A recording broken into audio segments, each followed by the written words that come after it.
church. Hope you're well. I'm reading from Psalm 23 this morning, which is a very well-known psalm, but I think hear it for the first time again. The Lord is my shepherd, I have no need. He lets me lie down in green pastures, and He leads me beside quiet waters. He renews my life. He leads me along the right paths for His name's sake. Even when I go through the darkest valley, I fear no danger, for You are with me. Your rod and Your staff, they comfort me. You prepare a table before me in the presence of my enemies. You anoint my head with oil. My cup overflows. Only goodness and faithful love will pursue me all the days of my life, and I will dwell in the house of the Lord as long as I live. This is the word of the Lord. Some of you might be familiar with the Lord of the Rings. So there's a tribe in Lord of the Rings called the Hobbits, of which I am one. And then there's a tribe in Lord of the Rings called the Elves, of which Leon is one. Did you guys see him taking his stand at the pulpit and going? So Leon, next time I'll elevate this bad boy a little bit. Really excited to open up God's Word with you this morning. We are starting Covenant Commitment 2025 today, and it's something that I'm really, really excited about. Now, for those of you who were here last year during the month of May, June, July, and for those of you who signed Covenant Commitment will remember very well what Covenant Commitment is, what it's about, what it asks of you, and why we do it. Okay? Just in case you might have forgotten, let me spell it out to you again at the beginning of the sermon before we jump into the scriptures. Okay, firstly, what is covenant commitment? There it is. It is an opportunity. Look at the word opportunity. It's not an obligation. It's not a contract. It's an opportunity. To commit to the vision of Fellowship City and to participate in the ministry of Fellowship City in a specific way for the next 12 months. So an opportunity to commit and an opportunity to participate. That's covenant commitment, and you'll see the time frame. It says 12 months. Why do we do this? We believe that one has to stop and reflect, and also stop and pray, and also stop and plan in every different season and cycle of our lives. So if you commit to participating in the ministry of Fellowship City for the next 12 months, we love it. And then after 12 months, you'll have the opportunity to renew and review. Okay? And for all of you who signed covenant commitment last year, this is your opportunity to review and renew. We're not taking it for granted that you are going to sign again. We're also not taking it for granted that you'll be in exactly the same space as you were. This is an opportunity for you to make this decision. Okay. What are we asking? Here it is, 5 things, and you'll see they're all, well, 1, 1, 1, 1, and 1. That's a formatting issue. So you'll see that they're all written in the present continuous tense. It means something that we do continuously. So here's what we're asking you to commit to. Firstly, to supporting the vision of Fellowship City. Secondly, participating in the ministry, discipleship, and fellowship spaces of Fellowship City.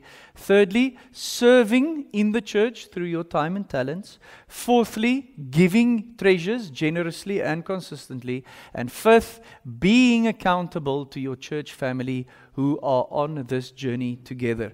Good news. All of this information is available. I'll tell you where to find it now. You don't have to memorize it all 5. I'm just showing you as we start the series. This is what we are asking of you. Now, our discipleship spaces are getting a respray and some changes. Last year, you were able to commit to either being in a discipleship group or being in a growth group or being in our courses. This year, we're going to change it. You'll have the opportunity to be part of a discipleship group. 3 or 4 men and women seeing each other frequently for at least 90 minutes, learning together and talking about Jesus. That's a discipleship group. Or you can actually join Morafe, our young adults ministry, as your group that you commit to for the next 12 months. Last year, this time, we didn't have it, and now we do. And it's booming. So we decided you can actually say, that is my commitment space. And then thirdly, we are going to drop courses, and we are going to start something called Spaces. So Spaces will be blocks of teaching and learning together and fellowshipping around specific topics through the course of the next 12 months. And every new space will have a new sign-up. Okay, so let's say our first Spaces will be about a specific topic. We are going to ask everyone in the church, hey, if you want to enter into this space and learn together and fellowship together, then please sign up. And once that one is done and we are on to the next one, there'll be a fresh sign up for that as well. So Spaces will be open to people who didn't sign covenant commitment and to people who signed covenant commitment. Because the more people we have in a space that learn together and that fellowship together, the more we'll see the transformation that we long for. Okay. And then why do we do covenant commitment? I think this is really, really important for us. We do covenant commitment, fam, because we want to see our vision being realized. We want to see that we are busy doing what God has called us to. Let me show you again just what our vision is. Our vision is seeing God's kingdom come by transformed lives in and through His transcultural church. That's what we have front of mind and front of eyes the whole time when we talk about Fellowship City and our ministry. We say that we want to see God's kingdom come. We say that we want to see lives transformed. We say that we want to see these lives transformed inside God's transcultural church and also outside God's transcultural church as this church reaches more and more people.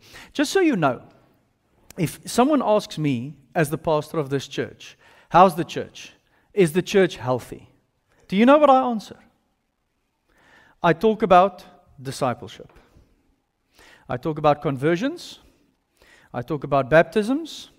I talk about discipleship groups and spaces. And I talk about leadership development. I don't talk about bums, bucks, and buildings. Because that doesn't necessarily mean a church is healthy. And I want you to know that. So many times in the church space, the more people you have, the more money you have, and the bigger your buildings are, the more healthy your church seems to be. That is not our metric. We are a gospel-centered, disciple-making, transcultural church. So if someone asks me, how are things at Fellowship City going? That's what I say. I say, we are making disciples. I can see it. I can see how people are transforming into the image of Christ. I say we are seeing people come to faith. I say we are baptizing people. I say we are seeing an increase in people moving into discipleship spaces. And then I say that we are seeing leaders being developed as our ministry grows. Because the more our ministry grows, the more leaders we have. And then I say, I think Fellowship City is in a very, very healthy space. So this is our vision. This is what we measure it on. And that's why we do covenant commitment, is because we want to see this happen to the glory of God, not to the glory of anyone else. Now, this is a fantastic vision, but we need to be able to describe it practically. And that's why we have a discipleship journey. You guys have seen the triangle many times, but let me show it to you again. We say the simplest definition of a disciple is someone who loves God and loves people. So if I say we are making disciples, that's what I measure. Are we loving God more, and are we loving people more? And we say the way that you love God and you love people at Fellowship City, in the way that we do discipleship, this journey that we are all on, is we know God, we commit faithfully, and we give generously. And just to make sure that it doesn't remain abstract, but that it's actually practical, is we say a disciple knows God through His Word, encountering Him, and worship. A disciple commits faithfully to what? To transformation, God's people, and mission of the church. And a disciple gives generously of what? Time, talents, and treasures. So if you ask me, are we making disciples at Fellowship City? I have all your faces in front of me and everyone who's not here today, and that's what I look at.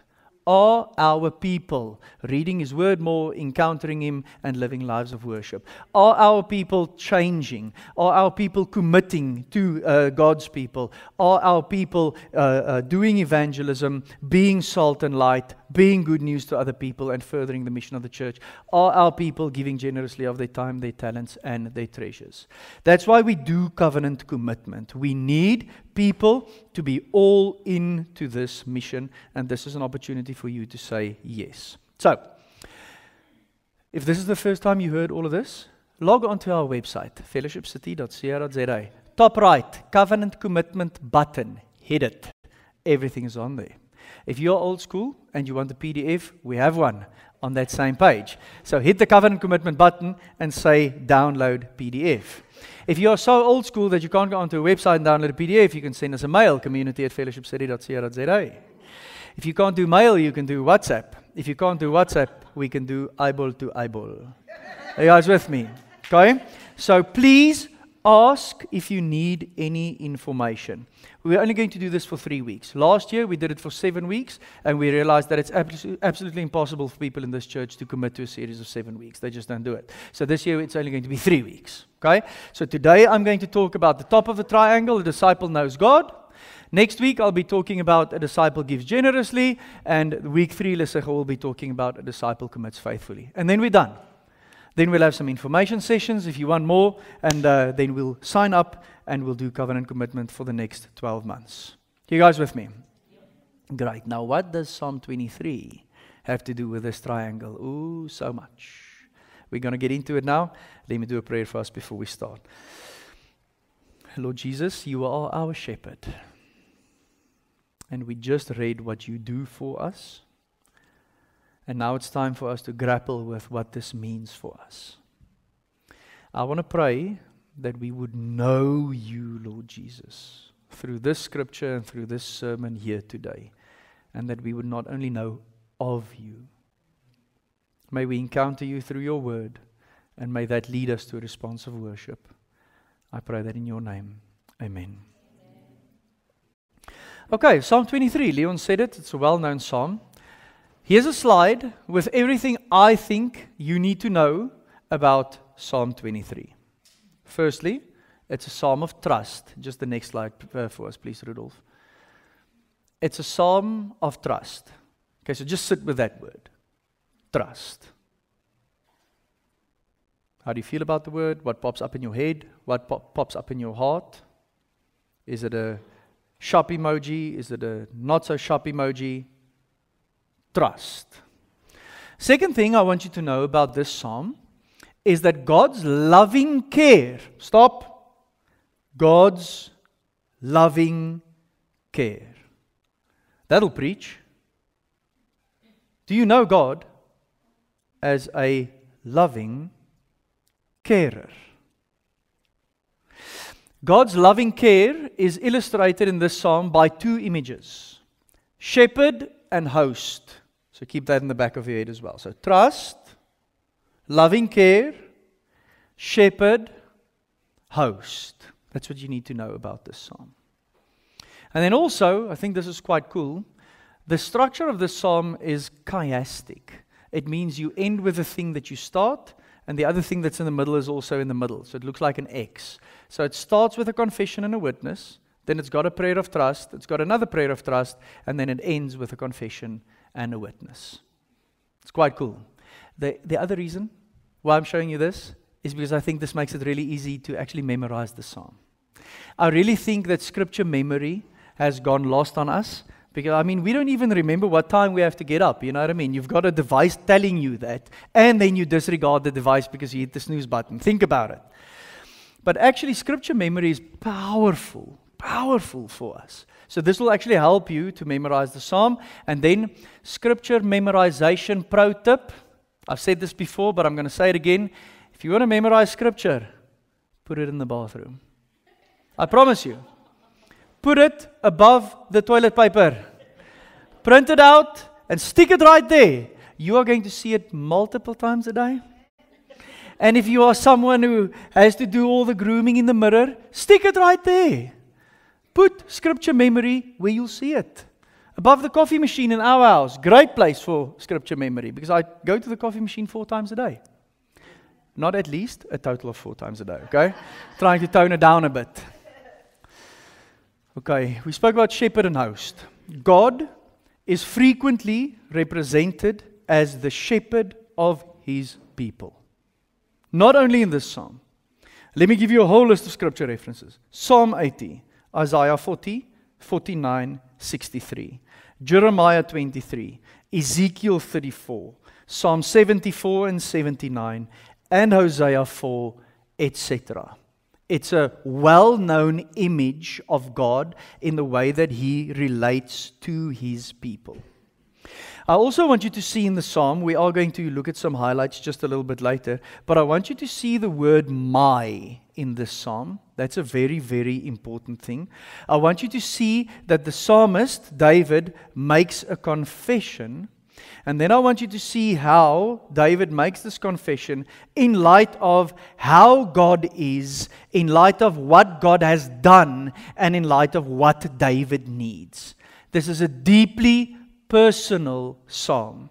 It's not an abstract psalm about an abstract idea that happens to someone else. It is a very, very personal psalm. Now, do you know that this psalm comes from somewhere? Think about it. Every poem you've ever read, every song you've ever heard, every piece of prose you've ever read was written by what? By someone in a specific situation, going through something specific. So I want you to know where this psalm comes from. At the time of writing, David wasn't a shepherd boy anymore. Remember, he was a shepherd boy. He used to tend sheep. So if he talks about shepherds and pastures and rest and danger and guidance, he knows exactly what he's talking about. But he's not a shepherd boy at this point anymore. At this point, David has been anointed as king while Saul was still king, right? So the prophet Samuel anointed David and said, "You will be a future king." David defeated Goliath, and after the defeat of Goliath, the king Saul, who David is going to replace, said to him, "Well, dude, you've got some really good stuff going there. Come and work for me." David was working for King Saul. King Saul then tried to kill him. So David was fleeing from King Saul. That's where this psalm comes from. David isn't chilling in his bed with a cup of freshly brewed coffee and his newest devotionally bought a kum and he's feeling all the feels. David is in the desert of Ziph.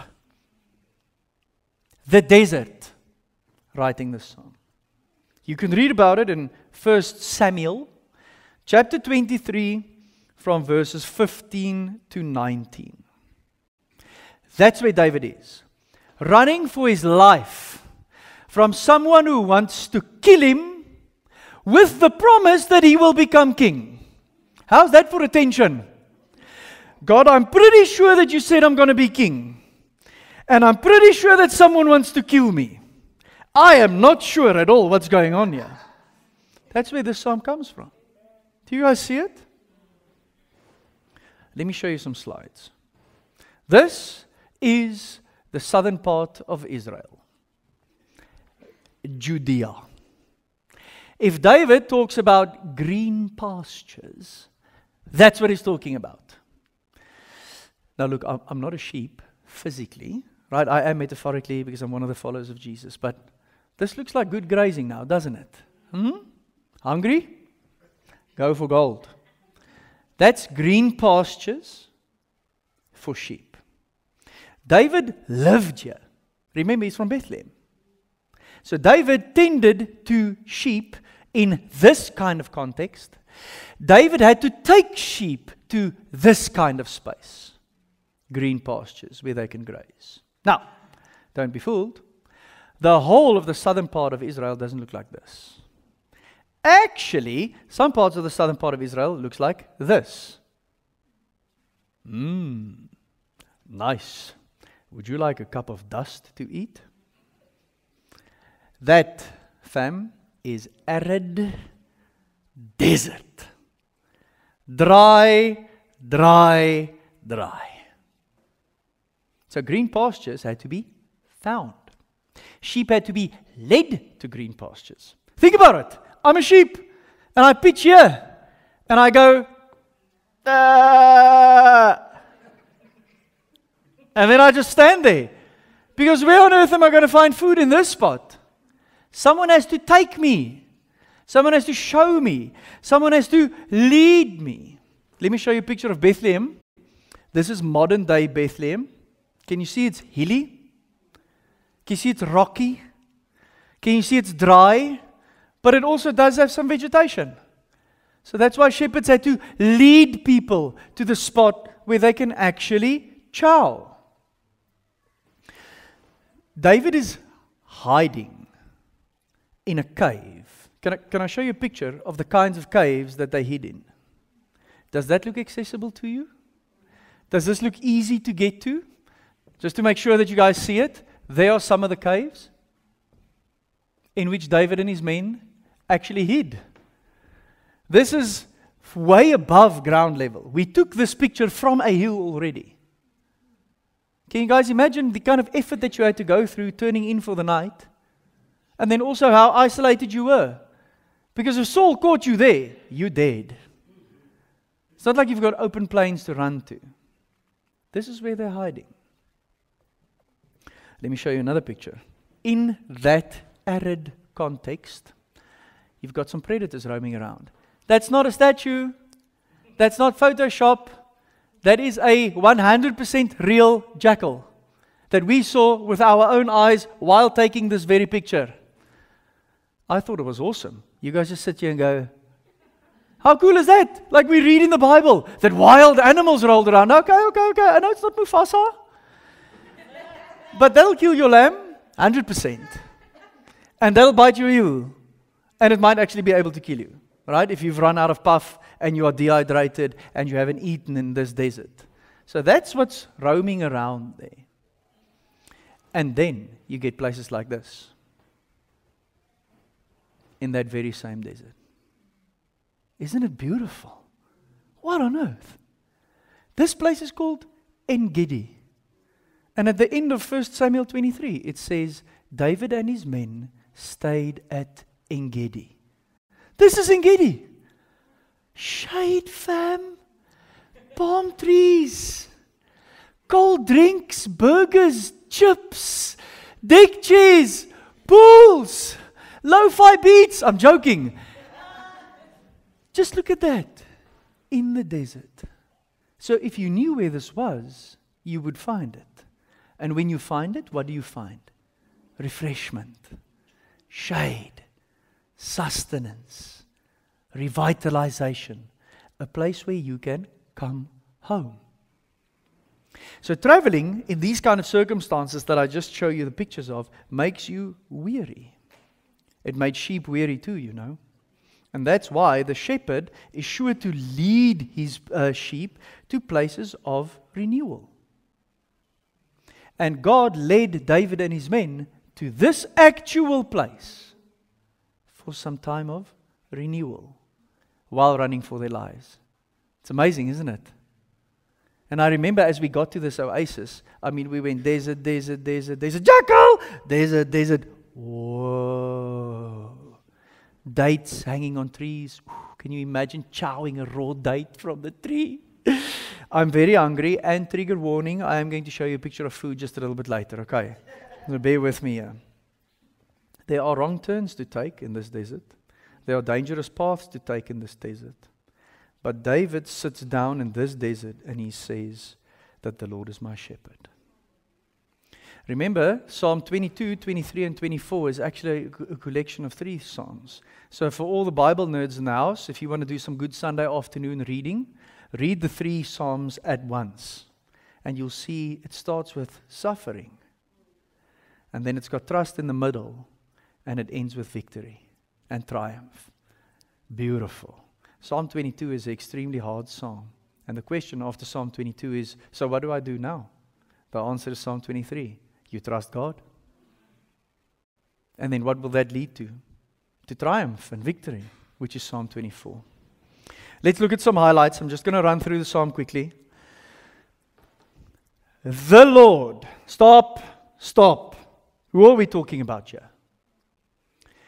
That Hebrew word in the Hebrew Bible is Yahweh. Yahweh. God. The creator and the sustainer of everything. But God who is personally known by His people. The God who can be known. The God who you can be in relationship with. The God who introduced Himself with this name. Remember, Moses said to God, okay, cool. If I speak on your behalf, who do I say spoke to me? And God says, I am who I am. Go and tell them that. And then Moses goes and says, listen, the God who He is, says this. That's His name. Yahweh. Another word for God used in the Old Testament is Elohim, which is a plural noun, which refers to the creator and the sustainer of everything we know. Yahweh is the name that is used in the Old Testament that describes this God who is in relationship with His people. That's very, very important. Not abstract, personal. Even though universal, He can be known. So that's what He says. Yahweh is my shepherd. I've owned this. I've made the decision. I know Him. You guys with me? And then look at the second I. The first I in verse 1. I have what I need. This is really, really important. The 17th of May 2005, I decided that I will follow Jesus. So come 17 May this year, I will be celebrating 20 years of commitment to Jesus. Now the reason why I'm saying that is, before that date, I knew about Him. I heard the good news. I even went to some church camps, even went to some church services. But I never made the decision to say He is my Lord. And that day when I did it, it changed everything. And the last 20 years of my life has been a massive journey of transformation. You cannot know God through anyone else. You have to make this decision, you have to put your yes on the table, and you have to commit. That's really, really important, fam. You cannot do this half-heartedly. It's either yes or it's no. I've used this illustration before of a bungee jump. When you go and bungee jump, you need a lot of help to actually get to the edge of where you are supposed to jump, right? People leading you there and tying your feet and explaining everything to you. They even count you down. 3, 2, 1. But you have not bungee jumped unless you jumped. You have to take the leap. You can talk about it all you want. You will never be able to say, I did a bungee jump, if you did not actually jump. That's why I had to come to a moment where I could say, Jesus saved me. I knew about Him, but I didn't know Him. This psalm says He is my shepherd, and I have what I need. Now, a relationship with God who can be personally known is open for anyone. That's great news. I'll get to that a little bit later. Then look at verses 2 and 3. He, and He. God does stuff. So I just confessed that I have what I need. Let me tell you why. Because He, and He. And not only He, and He does it for His name's sake. Not for me. What's His name? His name is Yahweh. I just said that. How does God describe Himself? Do you guys remember Exodus 34, verse 6 to 7? The Lord is a compassionate and gracious God, This is God Himself describing Himself.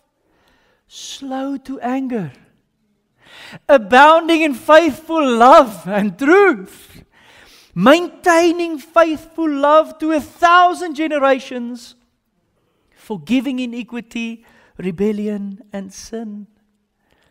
This is who He is.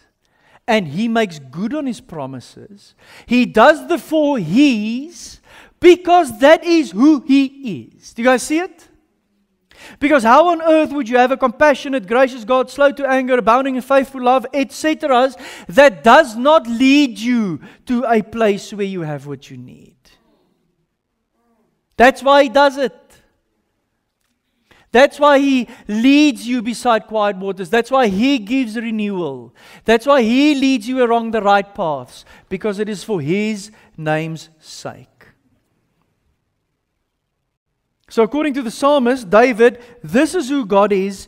This is what I know of God. This is what God has done for me. And this is what He still does for me. That's why I make this confession. The Lord is my shepherd. I have what I need. Are you guys with me? He is what I need now. Pause. Anyone want some green pastures?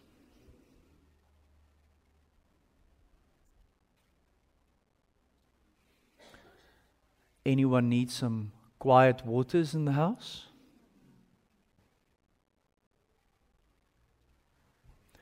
Anyone need some renewal and revitalization?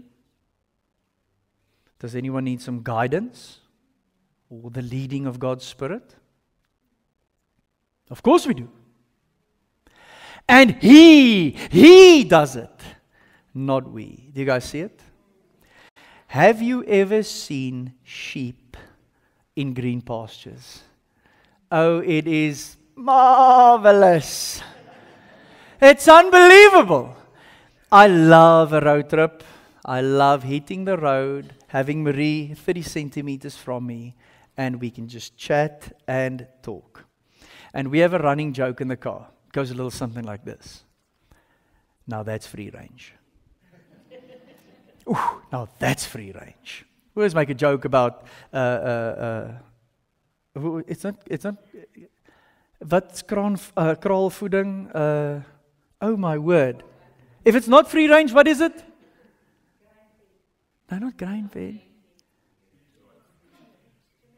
My English just left me. Okay, so we always have this joke between free range meat and the price of free range meat, and meat of animals that could not range freely. Yeah, whatever that is. So when we take the N1 or the N3 and we see these thousands of hectares of farms, and you see these little black dots of animals grazing, I always say to Marie, now that's free range. That's serious free range. The last holiday we went on, we saw a solar farm in the Karoo, and I said to Marie, now that is deep free range for solar. They were literally in the middle of nowhere. But anyhow, just think about that picture. Those animals are so at peace. They have everything they need. More than enough to eat. Some of them are eating. Some of them are so full they sleep. And they sleep right there. Think about it. Chow, chow, chow, chow. Boom. Gone. And then they get up and they're thirsty. So what do? They drink as much as they want. And then they repeat that cycle. Just think about that picture. David says that is what God does for us. And then in verse 4, remembering his own current circumstances, do you see that the pronouns change from I and he to I and you? Do you guys see it? You only call someone you if you actually know them. Right? Second person, singular. I and you. Now he says, even when I go through the darkest valley, I fear no danger. Why? For you are with me. Not he, for you are with me. And you have a rod, and you have a staff, and they comfort me. So why, even when I go through the darkest valley, I will not fear?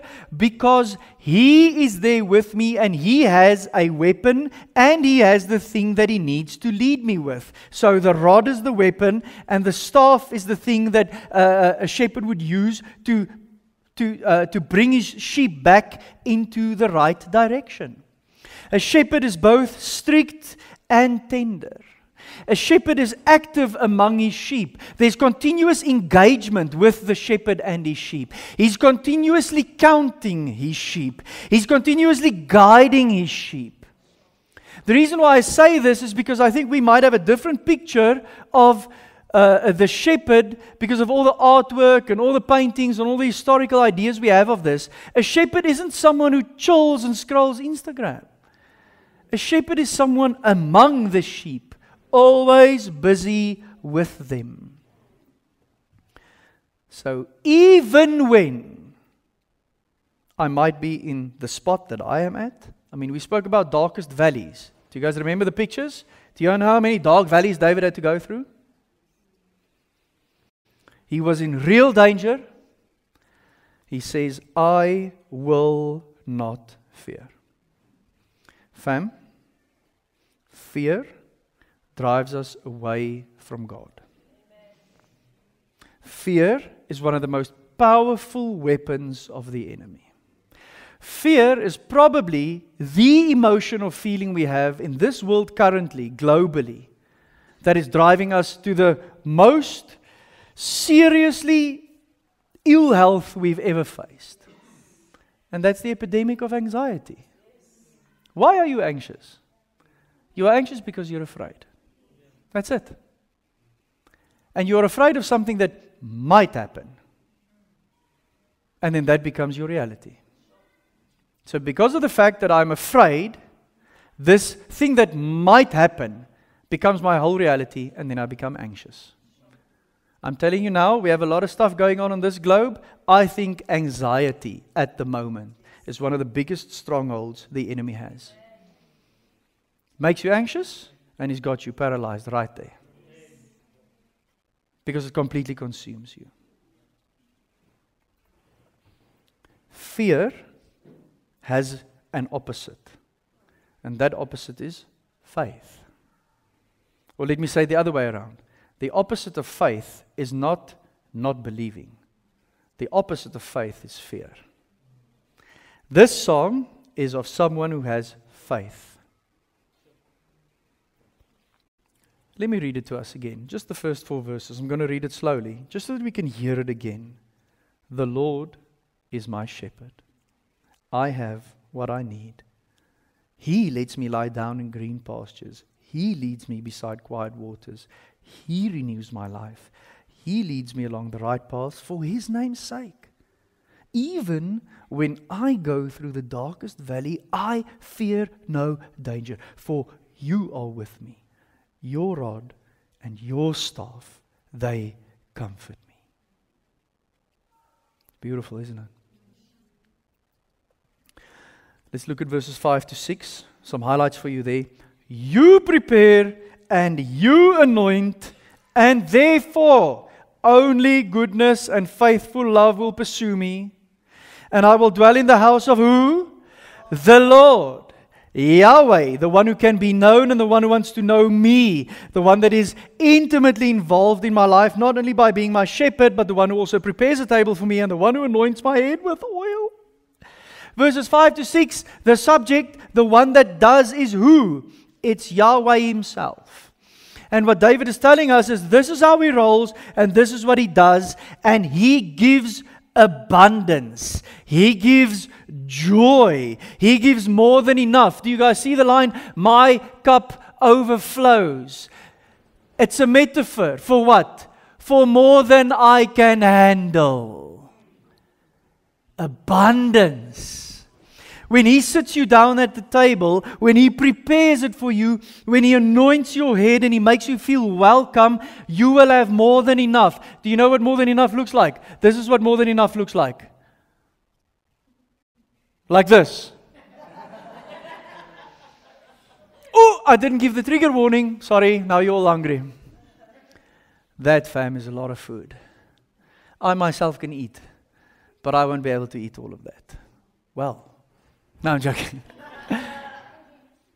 That's God. Amen. Remember we said not only a shepherd, but also a host. David sits in a cave, running for his life, and he says, this is what you do for me. You do this, you make me feel welcome. And even when, verse 4, I might be in the situation I'm in, here's what I believe, verse 6. Only goodness and faithful love will pursue me all the days of my life. Let me translate it back. Do you guys remember I said that David sits with, you told me I'm going to be king, they told me I'm going to die. And then he writes the psalm, and how does the psalm end? Well, eventually I'll be king, because he said so. Are you guys with me? Really struggling with his current circumstances, but not doubting. He won't fail. And therefore, David can say, in the midst of those circumstances, goodness and faithful love will pursue me all the days of my life, and I will dwell in the house of Yahweh as long as I live. Excuse me? For a month? For an hour? For a season where things are going well? No. Enduring. Forever. Always. Never ending. And what's never ending? God's presence, God's protection, God's communion, and intimacy with God. That's what verses 5 and 6 means. It's an amazing psalm, isn't it?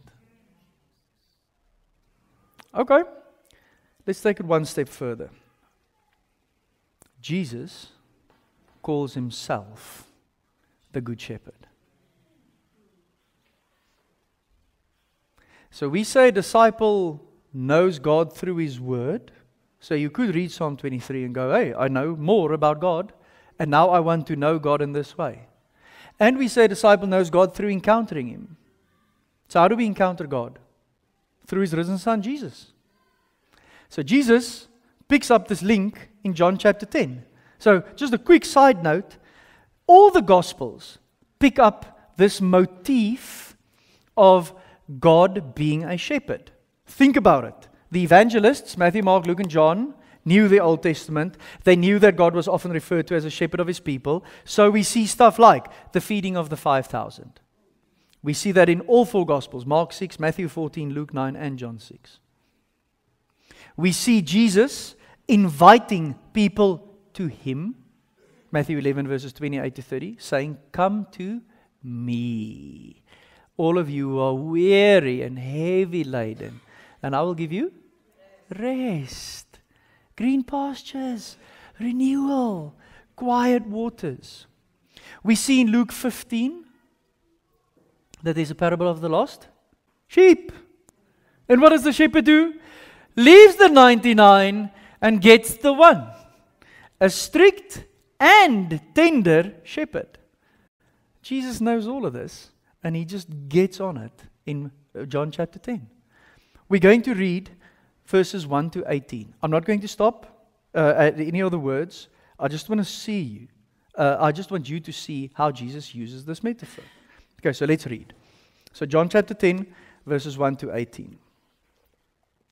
Truly I tell you, anyone who doesn't enter the sheep pen by the gate, but climbs in some other way, is a thief and a robber. Okay, wait, Jesus talks about sheep. People know a sheep pen. They've seen it, it's part of society. So he's talking to them in a metaphor that are well known to them, or that is well known to them. The one who enters by the gate is the shepherd of the sheep. Yes, the sheep matter. They're supposed to be safe there, so the only person that can go in there is the one looking after them, supposed to keep them safe. Good, Jesus, we're tracking. Okay, cool.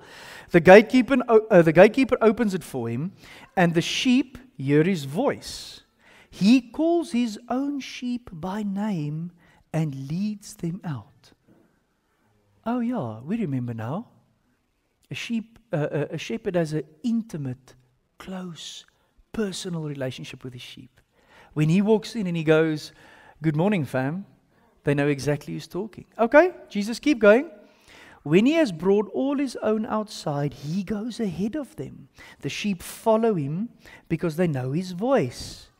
They will never follow a stranger. Instead, they will run away from him because they don't know the voice of strangers. Jesus gave them this figure of speech, but they did not understand what he was telling them. No! Remember now, John was here. John heard the story and John wrote this. So as John is writing this, he goes, I remember that day. We didn't really understand. Hey, let me put that in so that future readers could also know that we actually didn't understand. So then John writes, we didn't understand. But Jesus kept going. Jesus said again, truly I tell you, I am the gate for the sheep. All who came before me are thieves and robbers, but the sheep didn't listen to them. I am the gate. If anyone enters by me, he will be saved and will come in and go out and find pasture. We just read that word in Psalm 23. A thief comes only to steal, kill, and destroy. I have come so that they may have life and have it in abundance. Anyone in the house want some abundant life? Of course we do. Where do we find it? The Good Shepherd. And how is the Good Shepherd different than a thief? Because the thief steals and kills and destroys. And Jesus makes it plain to them, this is not what I do. This is not how I roll. I have a very intimate relationship with my sheep. They know my voice, they follow me, and I promise to guide them to places of safety and abundance. Do you believe it? Do you believe it? Because that's the faith, or the thing that we have to put our faith in. Is His words true? He goes on, I am the Good Shepherd. The Good Shepherd lays down his life for the sheep. The moment he said, I am the Good Shepherd, all the lights must have come on and going, oh, Psalm 23, yeah, we know that. Yahweh is my shepherd. I have no need, or I have what I need. And then Jesus goes, yep, that's me. Whoa, big claim. Serious. Yeah, that's me. Why? Because I lay down my life for the sheep. And look at what he says in verse 12. The hired hand, since he's not the shepherd and doesn't own the sheep, leaves them and runs away when he sees a wolf coming. The wolf then snatches and scatters them. This happens because he's a hired hand and doesn't care about the sheep. I am the Good Shepherd. I know my own, and my own know me, just as the Father knows me, and I know the Father. Oh my word, can you see the amount of times that we see the word know? Do you remember that our triangle says a disciple knows God? That's why we chose the word know when we made the triangle, because we said to each other, in South Africa you might ask someone, do you love God? And probably 83% of our population will say, yeah, of course I do. And then we decided that word's not helpful. So let's ask a word that will make people think. Because if you ask someone in South Africa, do you know God? People will go, oh, what do you mean? Well, He wants to be known. And He knows you. Look at the amount of times we just read the word know. I lay down my life for the sheep. There's a difference between knowing someone and knowing of someone. Do you know Elon Musk? Answer, yeah. Okay, when was the last time you guys WhatsApped each other? Oh, no. No, I don't mean it in that way. Exactly. You don't know Elon Musk. You know about Elon Musk. But you don't go into his house, you don't open his fridge, and you don't text him funny GIFs or GIFs. Oh, sorry, I just opened a can of worms there. Is it a GIF or is it a GIF? I don't know. But that's when you really know someone. Do you see that Jesus says, just as the Father knows me and I know the Father, I lay down my life for the sheep. Jesus says, this is the kind of shepherd I am. And He does what the Father does in Psalm 23, what the good and benevolent host does, and what He's asking for is, will you follow me? Do you see that? Will you follow me? Will you trust me? Fam, listen. Anyone can get into this relationship. That's the best news. That's what we call the gospel. You can get in and you can know Him. And it comes through faith. So at Fellowship City we say that, that the good news or the gospel is described like this. Jesus suffered as a substitute for our salvation. So if you want to be saved, you can be saved because of a substitute that suffered in your place. That's the shortest version of the gospel we can present. And then we say salvation, this act of being saved, happens with 3 R's. You repent from your sin. That means you turn away. Now that this truth has been proclaimed to you and you believe it, you repent, you receive forgiveness, and you remember the good news. It's as simple as that. Because He. This is a litmus test for any Christian. If you ask any Christian, how do you know you're saved? And they start with, because they're wrong. Because He. It's always Him first. And then you say, and I put my faith in Him. You can be saved. Here, today, and now. Jesus says, I am the gate. And the way in which you pass through the gate is you admit your sins. You believe in the forgiveness that Jesus gives you, and you confess Him as Lord and Savior. And then you're in. And once you're in, you have this promise. I will lead you out. I'll bring you back in. I'll take you to the place where you can have rest and green pastures. My promises will always stand. Isn't it beautiful? That's really, really important for us to know. Let me show you this quote from a book of a lady called Margaret Feinberg. She says, shepherds often slept across the openings of their homemade sheepfolds. It's beautiful, huh? Guarding the animals from predators and thieves with their own bodies. When Jesus describes Himself as the door of the sheepfold in John 10 verse 9, He's painting a rich portrait of being both protector and provider. It's amazing, isn't it? That wolf, that jackal, won't get through me. You guys can sleep. I'm here. And if he wants to come in, he's going to have to come through me. Do you guys remember that David killed Goliath with a stone? Do you know what David could do to a little jackal like that I showed you? He gone. The shepherd wasn't scared. And our shepherd also isn't scared. But he protects us with his own body. It's beautiful, isn't it? Let's land the plane here. I would want Jake to just come back to lead us in a response song. Harmony, will you go and call him for me, please? Now, we have a lot of imagination to do here because of the richness of the psalm and also how Jesus describes himself as the good shepherd. I understand that. But I want us to imagine this a little bit because we have the opportunity to actually live this out. And we have the opportunity to model this to other people. Think about this, fam. In an evangelistic conversation, a conversation that you are having with someone about Jesus and about the good news, you know that you could actually tell them what the Lord means to you in times of disappointment, in times of pain, in times of loneliness, in times of anxiety, in times of fear and temptation and doubt. This psalm says He will save you. This psalm says He will provide for you. This psalm says He'll guide you. This psalm says He will lavish you.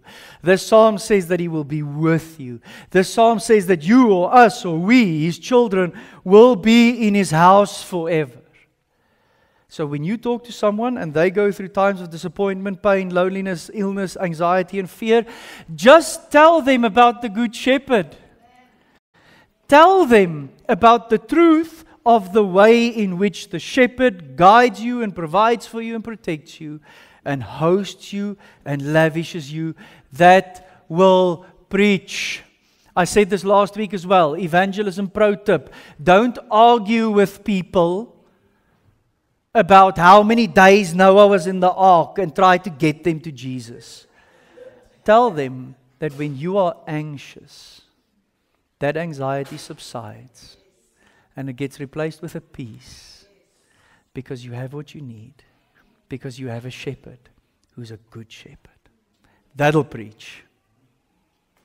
Share your own story and your own experience of this. Now, you have to know God to be able to have that story. And at this church, we say a disciple knows God. And that's part of your covenant commitment to this church, is to say, I will know Him. And I will know Him better through encountering Him, through reading His Word, and through leading to worship. I just want to show you our 3 words again. So we say disciple knows God through His Word, encountering Him, and worship. Rudolf, can I have the nice big slide with the 3 big words, please? Do you guys see how this are all connected to each other? We just read His Word. And what happened through His Word? We encountered the God of which we read.